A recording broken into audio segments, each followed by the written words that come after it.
আসসালামু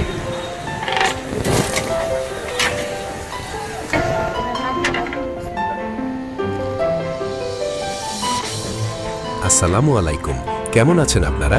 আশা করি অনেক অনেক ভালো আছেন। চলে এলাম নতুন ফুড ব্লগ নিয়ে। ভিডিও শেষ পর্যন্ত দেখুন, আশা করি আপনাদের ভালো লাগবে। ঢাকার ৩০০ ফিট পূর্বাচল হাইওয়ে এলাকায় ফিরোজ মিয়ার নাগা সিঙ্গারা অত্যন্ত জনপ্রিয়, যা তীব্র ঝাল ও সুস্বাদু স্বাদের জন্য পরিচিত। বিকেল থেকে সন্ধ্যা পর্যন্ত ক্রেতাদের লম্বা লাইন এই সিঙ্গারার জনপ্রিয়তা প্রমাণ করে।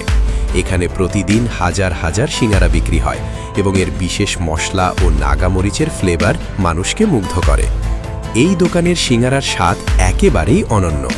আটা মাখা, ময়দা ও অন্যান্য উপকরণ দিয়ে নরম ও মচমচে হওয়ার মতো করে খামির তৈরি করা হয়। এরপর আলুর পুর ভরা হয়, যা রয়েছে সুগন্ধি মশলাদার আলুর পুর, ঝাল ও মশলার সঠিক সমন্বয়ে তৈরি, এবং এটিকে সিঙ্গারার আকৃতি দেওয়া হয়। ভাজা হওয়া পর্যন্ত সবকিছু নজরদারির সঙ্গে চলতে থাকে। এক একজন কর্মীর হাতে থাকে নির্দিষ্ট দায়িত্ব। কেউ খামির তৈরি করেন, কেউ পুর ভরেন, কেউ সিঙ্গারার আকার দেন, কেউ বা ভাজেন এবং কেউ কেউ সাজিয়ে ক্রেতার হাতে তুলে দেন। এই নাগা সিঙ্গারার প্রতি পিস 10 টাকা করে বিক্রি করে থাকে। নাগা সিঙ্গারা প্রথম কামড়েই মুখে দিলেই মুচমুচে স্বাদ ছড়িয়ে দেয়। এরপরেই আসে নাগা মরিচের ঝাঁজ, আস্তে আস্তে ভোজন রসিক মানুষদের মুগ্ধ করে। এই কম্বিনেশনে সিঙ্গারার স্বাদকে আরও গুরুত্বপূর্ণ আর আকর্ষণীয় করে তোলে।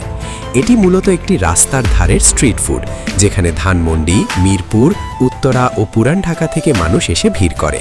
প্রতিটি সিঙ্গারায় ব্যবহৃত নাগা মরিচ বা বোম্বাই মরিচ থাকায় অত্যন্ত ঝাল ও মুখরোচক করে তোলে। বিকেলে ও সন্ধ্যার সময় এখানে ক্রেতাদের ব্যাপক সমাগম হয়। ফিরোজ মিয়ার মতো উদ্যোক্তারা ৩০০ ফিট এলাকায় তাদের এই বিশেষ সিঙ্গারা দিয়ে স্ট্রিট ফুডের নতুন ধারা তৈরি করেছেন। এই ছিল আজকের ভিডিও। আবার অন্য কোনো ফুড ভিডিও নিয়ে হাজির হব। সেই পর্যন্ত ভালো থাকবেন। আর ভিডিওটি ভালো লেগে থাকলে চ্যানেলটি সাবস্ক্রাইব করে পাশে থাকবেন। ধন্যবাদ।